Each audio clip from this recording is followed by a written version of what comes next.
What starts as a broken-down car on a quiet country road quickly turns into something much darker. One small-town deputy, drunk on power. One crooked sheriff, desperate to cover his tracks. And standing in their way, the most unlikely threat they've ever faced, a black woman who just so happens to be the governor of Arkansas. They think she's powerless. They think she's alone, but they're about to find out they picked the wrong woman. What happens next is bigger than a small-town setup. It's a battle between truth and lies, power and people, justice and hate. And trust me, you won't believe how this ends until we dive in.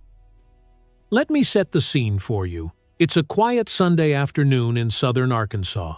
The kind of day where the sun hangs low, the air feels thick, and all you can hear are the crickets in the distance.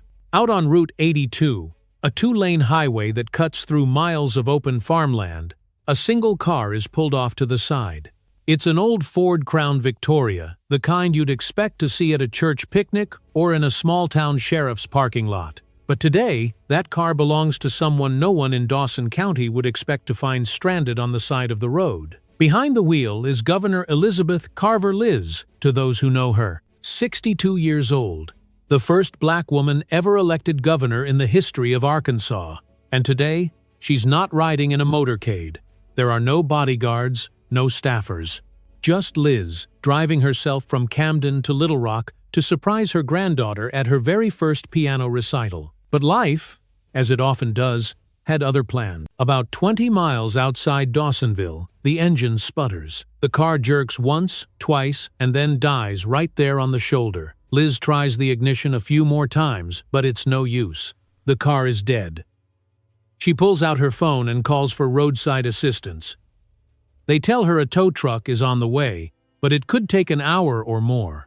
So she does what any of us would do. Rolls down the window, turns on the hazard lights, and waits. She doesn't expect trouble. After all, she's the governor.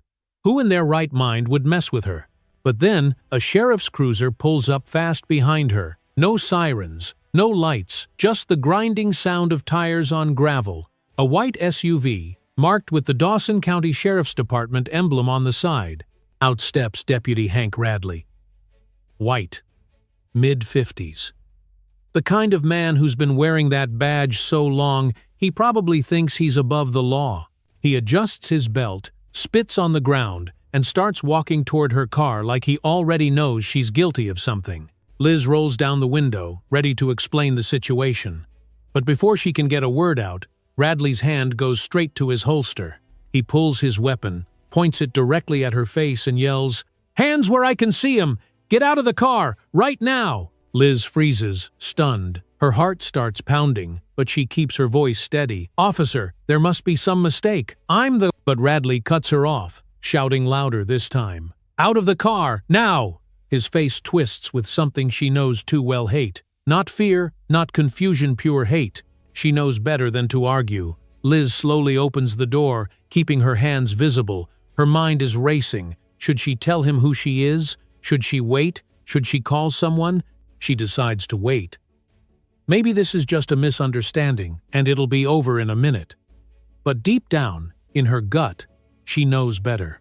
She steps out, standing tall in her Sunday best navy blue slacks, white blouse, low-heeled shoes. No threat to anyone. But to Radley, she's already guilty of something. What? He hasn't decided yet, but he will, and it's gonna get worse. Much worse. Stick around, because what happens next changes everything. And here's where things take a turn you won't believe. Liz Carver, Governor Carver, stands there on the side of that lonely Arkansas highway, hands in the air, trying her best to stay calm. She doesn't move fast. She doesn't argue. She doesn't give Deputy Hank Radley any reason to feel threatened. But if you've been around long enough, you already know sometimes you don't need to do a thing. Sometimes just breathing while black is all it takes. Radley walks up on her fast, gun still aimed, eyes locked on her like he's hunting something. He gets close enough for Liz to see the sweat building on his forehead, the twitch in his jaw. And then, without even asking for ID, without asking a single question, he snaps. "Whose car is this?" he barks. "This yours?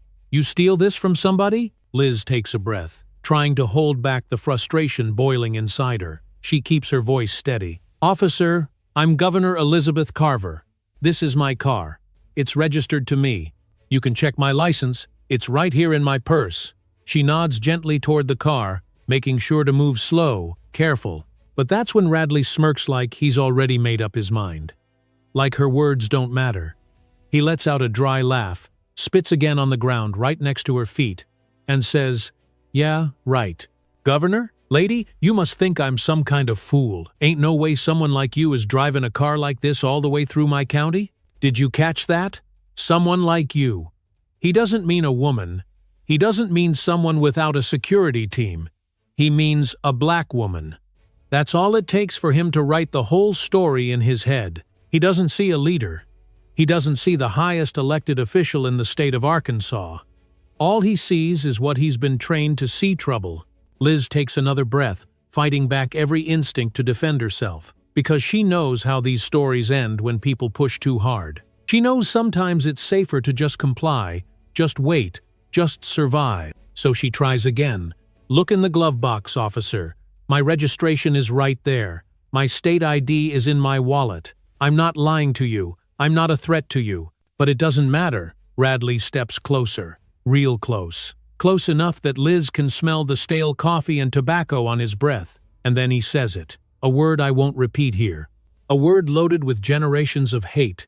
He leans in and mutters it under his breath like a threat, low and sharp, just for her to hear.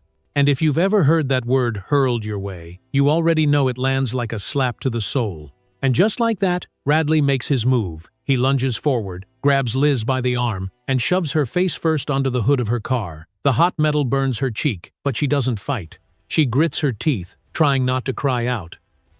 Radley jams his knee into her back, yanks her arms behind her, and slaps cold steel cuffs on her wrists so tight they dig into her skin.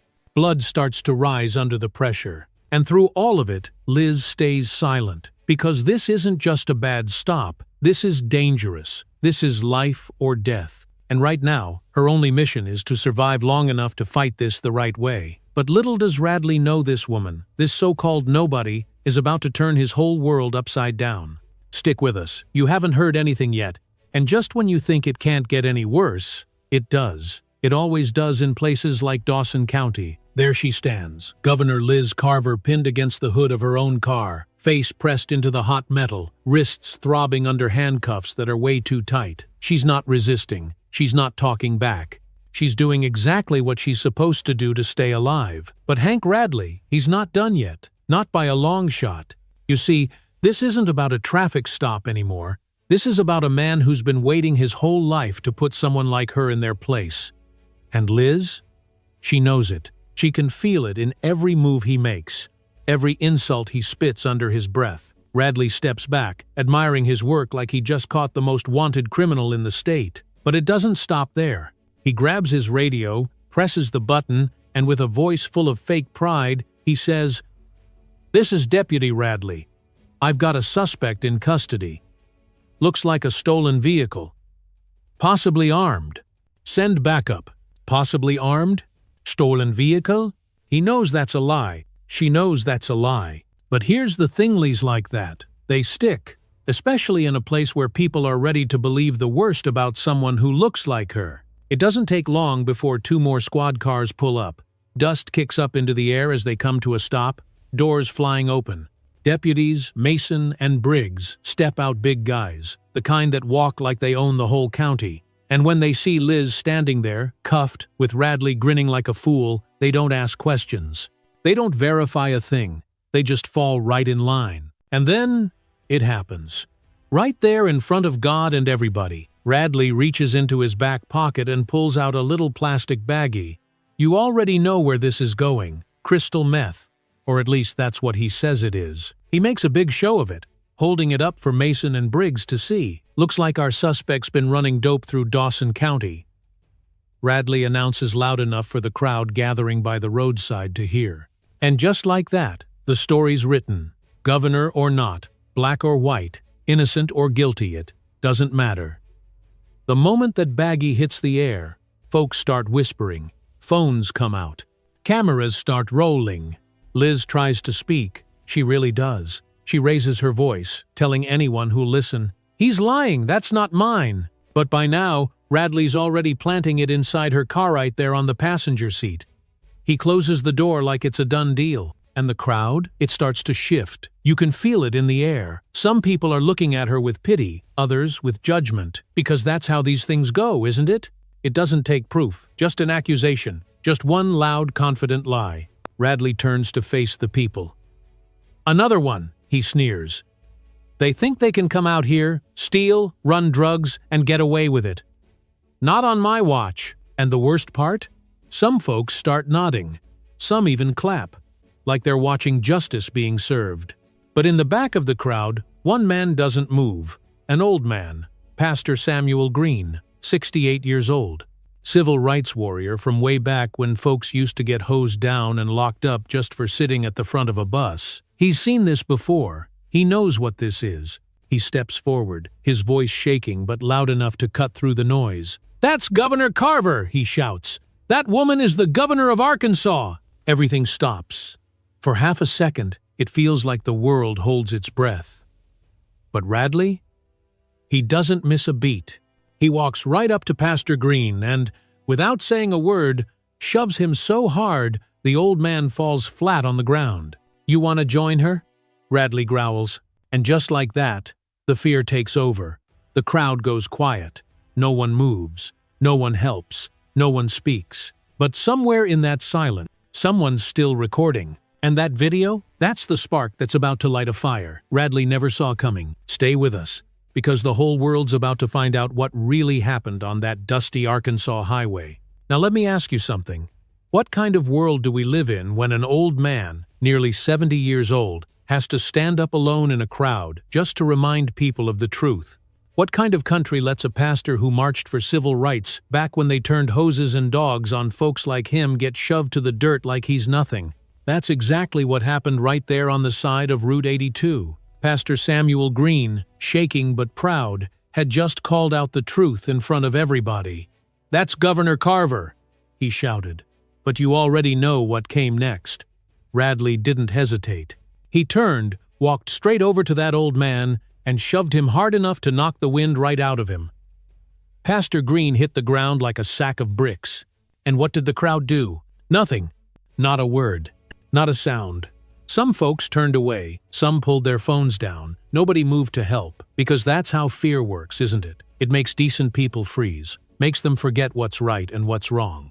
Liz Carver watched it all happen with her hands cuffed behind her back. She wanted to scream, she wanted to fight, but she knew better. One wrong move, and they'd say she was resisting. One raised voice, and they'd say she was being aggressive. So she stood there, silent, swallowing her rage like she'd done 1,000 times before. But here's the thing, while most of that crowd stood frozen, one person just didn't stop recording. Standing near the back was a young man no one really noticed at first. His name? Caleb Green. Pastor Green's own grandson, 19 years old, college kid home for the weekend, quiet, smart, and quick with his phone. See, while everyone else dropped their cameras in fear, Caleb kept his rolling. He caught every word, every shove, every lie. He knew what this was. He knew that video was the only thing standing between Liz Carver and the story Radley was trying to sell. And as his granddad lay on the ground, clutching his chest, Caleb made a choice. He hit send. He uploaded the video right then and there. No filter, no edit. Raw and real for the world to see. And it didn't stop there. Caleb posted it to every platform he had: Facebook, X, TikTok, YouTube. He tagged every reporter, every news outlet he could think of. He added the caption, "This is Governor Elizabeth Carver. She's being framed by Dawson County deputies. Share this now." And just like that, the internet did what the internet does best. It started small. A few shares, a few comments, a couple of likes. But within minutes, it exploded. Hundreds, thousands, tens of thousands of people started watching. People from Little Rock, Memphis, Dalashek, even folks from New York and LA started weighing in. The hashtag started trending. Free Governor Carver. Number Dawson County corruption. Number Justice for Liz. Back on that roadside, Radley had no idea what was coming. He was too busy putting on a show for the locals. He had Liz marched over to his cruiser, shoving her head down as he stuffed her into the back seat like she was some kind of violent criminal. He leaned in close to her ear and whispered, "You'll never see the inside of that Capitol building again, lady. You're mine now." But what Radley didn't know was that he was already losing, because while he was busy writing his little lie, the truth had already left town. It was moving faster than he could ever imagine. The video was spreading, the story was building, and soon it wouldn't just be Arkansas watching, it'd be the whole damn country. Liz didn't know it yet, but help was on the way. The wheels of Justice Low, as they might turn, had just started to move. Stick with us, because the next chapter, that's when the real fight begins. By the time Deputy Radley slammed the cruiser door shut, Governor Liz Carver already knew how this game was played. She'd seen it before. She'd read the reports. But nothing prepares you for when it happens to you. Radley fired up the engine without saying another word. No Miranda rights, no charges, no explanation. Just the tight squeeze of steel cuffs digging into her wrists and the hum of the highway rolling underneath those worn-out cruiser tires. Liz leaned her head back, staring out the window, trying to figure out her next move. She thought about her staff, her family, her granddaughter, waiting back in Little Rock in that little white dress, ready to show Grandma how she'd mastered her very first recital piece. That moment was gone now, stolen, replaced by this nightmare. As they pulled off the highway and rolled into the back lot of the Dawson County Jail, the place looked every bit as crooked as the men who ran it. A run-down brick building with weeds growing up through the cracks in the pavement. The kind of place where you could smell the mildew before you even opened the door. Liz had visited dozens of police departments across Arkansas as governor, but this felt different. This felt like a trap that had been set years before she ever showed up on that highway. Radley yanked her out of the cruiser like she was some kind of rag doll. No respect, no dignity. He walked her straight through the back entrance, away from the front lobby, away from any cameras, away from anyone who might recognize who she really was. Inside, the air was thick with that old, sour smell of sweat and bleach. Yellowing lights flickered overhead as Radley pushed her toward the booking desk. Sitting behind that desk was Sheriff Earl Madden, big man, thick mustache, chewing on a toothpick like he didn't have a care in the world. Radley slapped the paperwork down on the desk. Caught this one stealing a vehicle, possession of narcotics, resisted arrest. Sheriff Madden didn't even blink. He leaned back in his chair, gave Liz a long, slow once-over, and let out a low whistle. Well, look who we got here." He stood up, walked around the desk, and leaned in close. "You know, you're lucky to be breathing after all that resisting my deputy says you pulled." He glanced at Radley, and they both let out a dry chuckle, like it was all some kind of joke. Liz stood tall. "I'm Governor Elizabeth Carver, and you both know damn well this is a setup." Sheriff Madden just grinned wider, shaking his head. "You're a long way from Little Rock, ma'am. Nobody here cares who you think you are." Liz demanded her phone call. She knew her rights. She knew the law. But Madden just leaned in closer, his voice low enough so only she could hear. "Not in my house," he whispered. "In here you've got no rights." The next thing Liz knew, she was being marched down a dimly lit hallway, past rows of rusty steel doors, the sound of boots echoing off concrete walls. Radley didn't say a word. Neither did the two deputies who flanked her like bodyguards gone bad. They shoved her into a tiny holding cell, no window, no clock, no phone, just a metal bench and a flickering overhead light that buzzed like it might give out any second. The door slammed shut with a loud clang that rattled the whole frame. And just like that, she was alone. No phone, no lawyer, no way to reach anyone who could help. But here's the thing they didn't count on. Liz Carver wasn't new to fighting battles in the dark. She'd grown up in the kind of world where you learn real quick how to outlast men who think they've already won. And while Radley and Madden thought they'd buried her in that little cell, they had no idea the storm that was already brewing on the outside. Because remember that video? The one Caleb Green posted? It was still spreading, faster than any of them could imagine. And the world was about to come knocking on Dawson County's door. Don't go anywhere. We're just getting started. Sometimes it takes just one video to wake up the world. And that's exactly what happened.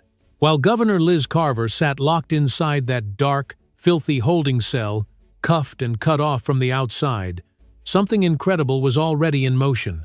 The video Caleb Green posted, the one showing everything from the second Radley pulled his gun to the moment Pastor Green was shoved to the ground, that video had caught fire. It started with a few dozen shares, then a few hundred, then a few thousand. People in Arkansas recognized her right away. That's the governor! Why isn't she surrounded by security? What's she doing out there alone? But the more people watched, the more they started asking the real question. How in the world does something like this happen to the governor of all people? The video showed it all. Liz with her hands in the air. Radley shouting. The fake drug bust. The shove that sent an elderly pastor sprawling to the dirt. There was no denying it. It was all there, clear as day. By midnight, the hashtags were trending nationwide. Free Governor Carver.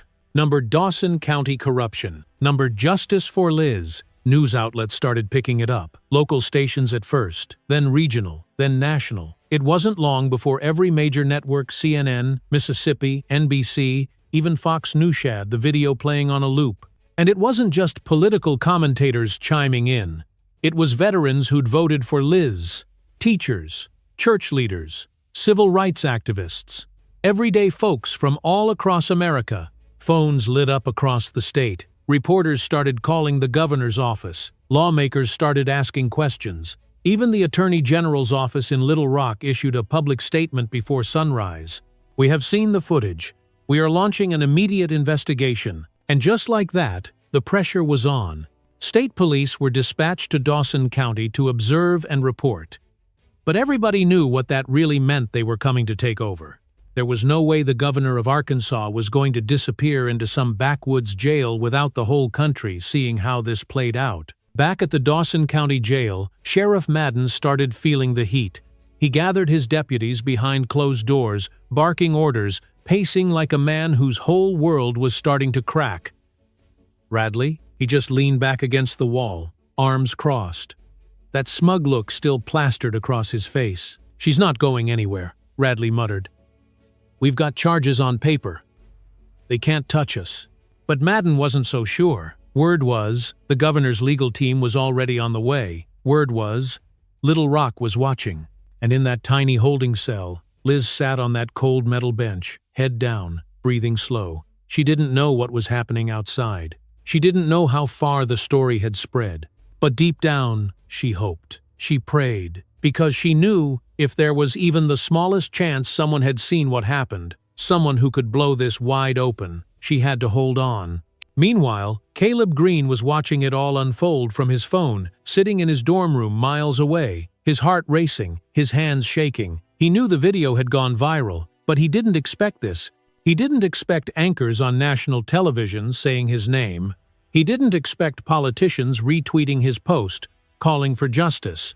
He didn't expect the whole state, maybe even the whole country, to be standing with his family. And Pastor Green? He sat at home on his couch, ice pack on his ribs, tears in his eyes, not from pain, but from pride. His voice may have cracked when he spoke the truth on that roadside, but the world had heard him loud and clear. The sun started to rise over Arkansas. A new day, a new fight. The people were awake now, and they weren't backing down. Stay with us, because Dawson County's about to get a visit from the whole damn state. By sunrise, Dawson County wasn't just trending online. It was ground zero for a full-blown political and social storm. What started as one video had grown into something nobody in that little Arkansas town could control. Buses started rolling in, vans, cars from every corner of the state, folks from Little Rock, Pine Bluff, Fayetteville, even as far as Memphis. You name it, they came. Church groups, veterans, college students, civil rights organizations, people who had never met each other, never even stepped foot in Dawson County now, stood shoulder to shoulder on the courthouse lawn, chanting, "Free Governor Carver! Free Governor Carver!" And it wasn't just young people. No, this movement had a different kind of power behind it. Seniors came in by the busload, men and women who had marched back in the 60s, who had survived Jim Crow, who had been through it all. They came with walking canes, with folding chairs, with oxygen tanks, and they stood there in the hot Arkansas sun, holding candles, praying quietly, but standing firm. One by one, pastors from all across the state took turns on a makeshift stage, some standing on milk crates, others just lifting their voices above the crowd. They prayed. They preached. They called for peace, but they demanded justice. And in the middle of all of it stood Pastor Samuel Green, still bruised from being shoved to the ground the day before. His voice cracked as he spoke, but he didn't care. He leaned on his cane, raised his hand to the sky, and shouted, "We are not leaving until our governor comes home!" The crowd erupted. Meanwhile, inside the jail, Sheriff Madden stood by the window, peeking through the blinds, watching the crowd grow larger by the minute. His face twisted with frustration. This wasn't supposed to happen. This wasn't part of the plan. Dawson County wasn't supposed to make national headlines. But here they were, CNN, NBC, and every major outlet parked right outside his front door. Radley, still standing tall with that sick grin on his face, tried to act like none of it mattered. He leaned against the wall and muttered, "They'll get tired. They always do." But Madden knew better. He could feel the walls closing in. He could feel the pressure building. Word had come downstate, police were on the way, and not just to observe. They were coming to take charge. And Governor Carver? She could hear the noise outside. Faint at first, like a hum in the distance. But as the hours passed, it grew louder. Louder until she could make out the chants. She pressed her ear to the cold concrete wall and heard either name, her name echoing through the halls of that jail. "Liz Carver! Liz Carver!" Tears filled her eyes. She hadn't broken. She hadn't lost hope. But this was more than she ever expected. She wasn't alone. Not anymore. Her mind raced. How long would they let this go on? Would they release her? Would they double down and make things worse? She didn't know. But for the first time since that nightmare on Route 82 started, she felt something she hadn't felt in hours power. Real power. Not the kind that comes with a title or a badge, but the kind that comes from ordinary people standing together. And out in that crowd, Caleb Green stood beside his grandfather, holding his phone high, streaming the protest live to tens of thousands watching all across the country. His hands were shaking again, but this time, not from fear, from pride. He leaned over to his granddad and whispered, "We started something, didn't we?" Pastor Green smiled, placed his hand on Caleb's shoulder, and nodded. "No, son. She started it. We're just making sure they can't shut it down." And they weren't going to, because Dawson County had just become the battleground for something bigger than anyone could have imagined. Stick around, because when the state police arrive, all hell's about to break loose. And just like that, the waiting was over. They came in black SUVs with state plates, windows tinted so dark you couldn't see a thing inside. When the doors finally swung open, it wasn't just a couple of officers. It was a full tactical unit from the Arkansas State, police armed, armored, and under direct orders from the Attorney General's office in Little Rock. The crowd outside the Dawson County Jail parted like the Red Sea, watching in stunned silence as the troopers filed out tone after another, boots hitting the pavement like thunder. Their commanding officer, Captain Ray Sheffield, walked straight to the courthouse steps. No microphone, no announcement. He didn't need one. The entire county already knew why they were there. Sheriff Madden stood at the front entrance, arms crossed, jaw tight, trying to act like he had the situation under control. Radley stood just behind him, smirking like the cocky little man he'd always been. Captain Sheffield didn't waste a second. He raised his voice so everyone inside and outside could hear. "By the authority of the state of Arkansas, we are taking custody of Governor Elizabeth Carver immediately." The crowd erupted in cheers. But inside that building, you could hear a pin drop. Madden's face went pale. He started shaking his head, but Sheffield didn't flinch. He reached into his jacket and pulled out a signed court order. "Step aside, Sheriff. This isn't a request." Radley muttered something under his breath, but nobody cared what he had to say anymore. Madden knew the cameras were rolling. He knew the whole world was watching. He had no choice but to back down. He swallowed hard, clenched his jaw, and finally stepped aside. The troopers moved fast. They pushed through the hallways, past rows of stunned deputies, past locked doors and empty stairs, and when they reached Liz's cell, they didn't hesitate. "Governor Carver," Sheffield called out, his voice steady, like he already knew her. "We're here to bring you home." Liz stood slowly, her body stiff and bruised from hours in that cold, hard cell. She didn't say a word. She didn't need to.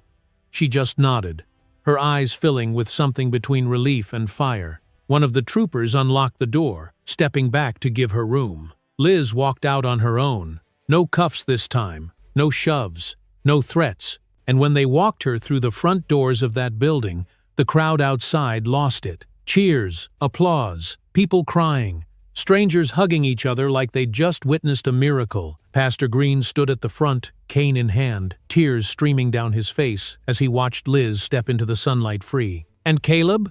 He was right there too, holding his phone high, streaming it live as the governor of Arkansas, bruised but unbroken, raised her hand to quiet the crowd. Liz took a shaky breath. She looked out at the sea of people who had stood in the gap for her when she couldn't stand for herself. And in that moment, she didn't just see voters. She didn't just see supporters.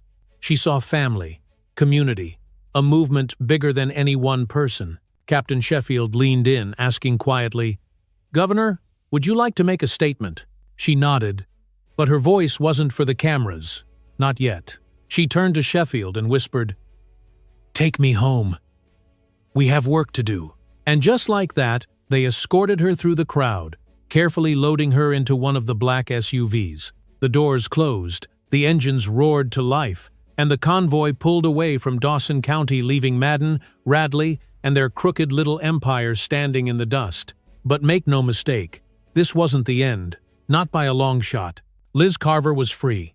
But the fight was just getting started. Stick around, because the next thing she does shakes the entire nation. It didn't take long for the entire country to find out what really happened in Dawson County.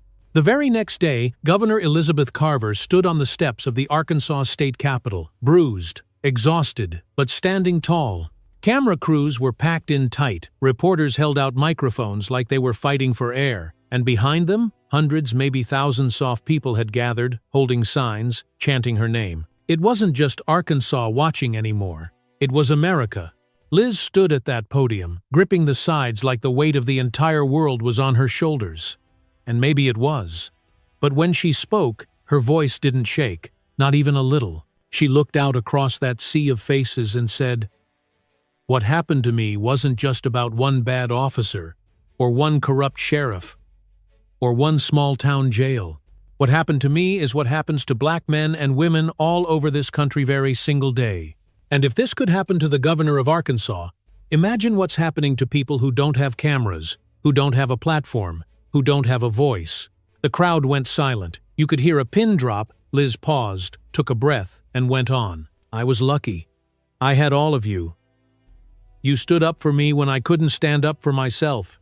And now, I'm standing here for every person who's ever been silenced, shoved to the ground, or locked away because of the color of their skin." She reached into her jacket and pulled out a thick stack of papers. She held it high, her voice rising with every word. "This is called the Justice for All Reform Act, and I'm putting it on the floor of the state legislature today." People leaned in, hanging on her every word. "This bill will strip legal immunity from officers who abuse their power.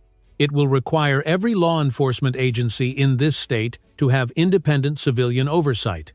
And it will guarantee body cameras on every officer, with real consequences if they're turned off." The crowd erupted, but Liz wasn't done. "This isn't just about me. This is about every single family who's ever been told they don't matter. This is about every life lost in silence. And I promise you, as long as I sit in that governor's chair, I will not let this happen again. Not in my state." The cheering was deafening. People raised their fists. Some were crying, some were praying. And in the front row, standing arm in arm, were Pastor Green and his grandson Caleb, smiling like they knew they were witnessing history. But standing just a few feet away, watching from the edge of the press pit, was Sheriff Earl Madden. And standing right behind him, arms crossed, that same smug grin on his face, was Deputy Hank Radley. You see, they hadn't been charged yet, not officially. Oh, the investigation was coming, but those two still walked free for now. And when Liz locked eyes with them from the podium, she didn't flinch, she didn't back down. She pointed straight at them and said, "You're next." The crowd roared even louder. Madden's face went red. Radley turned on his heel and stormed off. But Liz just stood there, watching them go, knowing damn well this wasn't over yet. Not even close. Because Dawson County might have started this fight, but Liz Carver? She was about to finish it. And when she did, The whole country was gonna feel it. Stick around, because in the final showdown, justice is coming. It didn't take long for the walls to start closing in on Dawson County's good old boys. Within 48 hours of Liz Carver's press conference, the Attorney General's office launched a full-scale investigation into Sheriff Madden, Deputy Radley, and every single officer who had a hand in what happened on that dusty highway. The governor's office filed formal charges, and one by one, the dominoes started to fall. Sheriff Madden was the first to go, cuffed, mugshotted, hauled out of his own precinct by state authorities in front of the very deputies he used to command. His face plastered on every television screen in Arkansas, his empire crumbling in real time. But the big memento, the one everybody was waiting for, was when they finally took down Hank Radley. No more badge, no more gun, no more power. He tried to hide, he tried to run. But there's nowhere to run when the whole state is watching. They arrested him in front of his own house, dragged him down those front porch steps like he was just another thug who finally got caught. And let me tell you, when the news broke, the streets outside the state capitol filled again. This time, not with anger but with celebration. People held candles. They sang. They prayed. And standing right in the center of it all was Liz Carver. She didn't say much that night. She didn't have to. She just stood there, holding the hand of Pastor Green, looking out over the sea of people who had fought for her, who had stood in the gap when she couldn't stand alone. But there was one stop she had to make before she went back to work. Liz got in her car this time, surrounded by security, and drove back to Dawson County. Not to the courthouse, not to the jail, but to the small home of Pastor Samuel Green. She knocked on the door, and when he opened it, neither of them said a word at first. They just stood there for a moment, looking at each other like two soldiers who'd somehow made it out alive. Finally, Liz broke the silence. "Thank you," she whispered. Pastor Green smiled, his voice rough but steady. "We just did what was right." But Liz shook her head. "You risked everything for me. You didn't have to." That's when Caleb stepped into the doorway. He had his phone in his hand, like always. But this time, he wasn't filming. He just nodded and said, "We'd do it again." Liz smiled. She turned to the small group of neighbors who had gathered on the front lawn, holding candles once again, just like they had the night before. And she said something that would stick with them forever. No matter how high you rise, no matter how far you climb, if you're black in America, there will always be someone trying to drag you back down. But hear me when I say this, when we stand together, when we lift our voices as one, no lie can stand, no hate can win.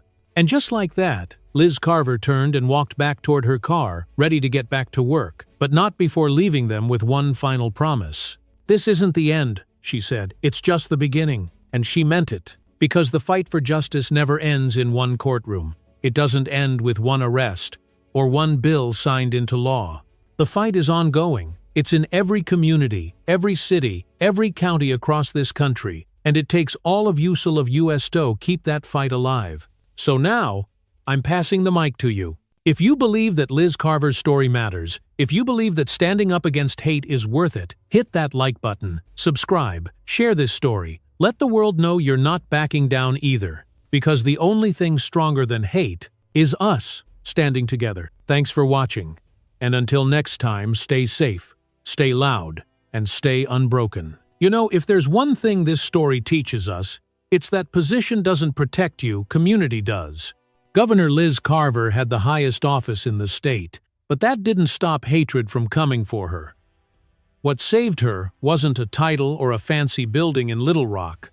It was people ordinary, everyday folks standing up when it mattered most. From an old pastor with nothing left to prove, to a young grandson with nothing but a phone in his hand. They refused to look the other way. And maybe you're watching this thinking, "I'm too old to make a difference."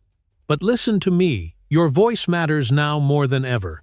You've lived through struggle, you've lived through change, and your courage can still light the way. So here's what I need you to do. Hit that like button, subscribe to this channel, and share this video with someone you care about. Because when we stand together, when we raise our voices, we remind the world that no lie can stand, and no hate can win. Thanks for watching, and we'll see you in the next